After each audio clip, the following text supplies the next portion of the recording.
Reading of my 2015 abstract, Undergraduate Showcase, University of Hawaii at Mānoa. Today is Tuesday, 7 January 2025. So a decade later in terms of year. It was presented in May, what this covers. So here I, Tanis C, Leonhardi, she, her, hers of Seattle, read my abstract, single author, for my talk presentation, research area / department, Geology and Geophysics, that I presented on Friday, 8 May 2015 at the Undergraduate Showcase, the conference held on campus at the University of Hawaii at Mānoa in Honolulu. And I have decided, so I have 2 college degrees, and something that both of my alma maters, collegiate alma maters, share in common is they both schools have in their school colors, green and white. And my favorite color is green. So I backed that up with my college choices. Whoa. Yes, I did. In where I got my degree in, at least thus far. So if I went on and got one more and they didn't have green as a school color, then at least 2/3, the majority, include my favorite color, green. And so this was physically printed, so it was published in a book of abstracts that was available online and in person. And it has my name, Tanis C. Leonhardi, where the C stands for Coralee. My department, Geology and Geophysics, and then my research area is natural sciences, and then I got my funding, so I wrote a research grant, submitted it, and got full funding, and so through the undergraduate research opportunities program. So that all says in here, along with, it was a oral presentation, so a talk type presentation, and my time slot was started at 11:35 a.m. in A103, and it was held in multiple rooms across campus.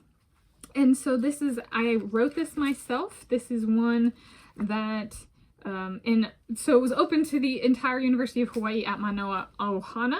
Ohana roughly translates to the English language as family. And so I had my Ohana present, both from my department and not from my department. I did not have any blood family attend this presentation. And so this is truly about my alma mater and my research area, Ohana, my research area family, my alma mater family.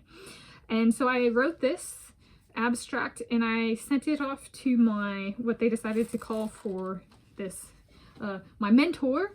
He was my research advisor, Dr. Tanis C. So I am of Seattle and he is of France.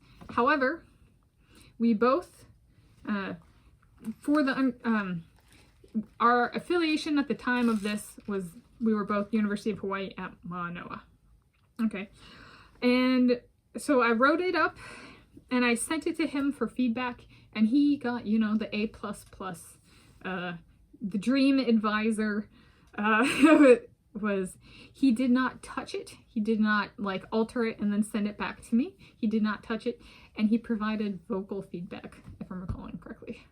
And he might have, like, we actually interacted, and like, but he didn't have any like big changes, which is a dream, right? Especially as an undergrad, but even as a graduate student, to have that person who's like, you got it. And I was just like, yeah, there are moments or like where you're just like, but that's such a good advisor moment. I aspire to be like him if I'm ever in that position. So there we go. So this is one that I wrote. However, he did approve. Okay, so there was guidance. This was, while it's single author, there was still guidance from my mentor / advisor. So here we go. Dynamics of the 114 Ka explosive volcanic eruption at Pu'uwa'awa'a, Hawaii. Silica-rich, highly evolved compositions are atypical of Hawaiian lavas. In fact, only 4 distinct volcanic deposits of this composition have been found in the Hawaiian Islands, one of which was the subject of the study. In this study, we used a combination of field work, textural observations, and geochemical analysis to constrain the dynamics of the 114 Ka Pu'uwa'awa'a trachyte eruption on the island of Hawaii. The event erupted a large volume, over 5 cubic kilometers, of volcanic material, including a tephra cone, approximately 1.6 in diameter, and the lava flow over 250 meters thick. The ejected fragments, called volcanic tephra, contain a variety of texturally distinct classes, including pumice, scoria, obsidian, microcrystalline, and banded clasts, that can be linked through the nucleation and growth of feldspar microlites and degree of magmatic degassing. The frequency of clast occurrence within distinct stratigraphic layers and class density were used to understand how the eruption varied between different stratigraphic units. Textural and petrographic observations were used to help constrain degassing and crystallization dynamics during the eruption, while bulk rock geochemical analysis was used to test if the lava flow and tephra cone had the same composition, and whether the compositions could be used to distinguish if the two units formed in the same eruption.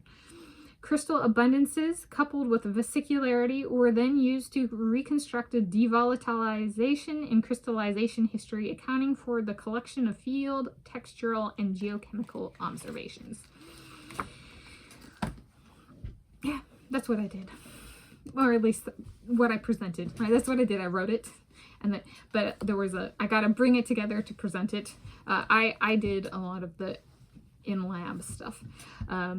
So it was part of a bigger study. So this was like, when I wrote the abstract, I was like, this is like, because I'm not going to be first author on the publication, this was like and I got to make the poster, and that kind of stuff, but like that I presented in 2014 in California. But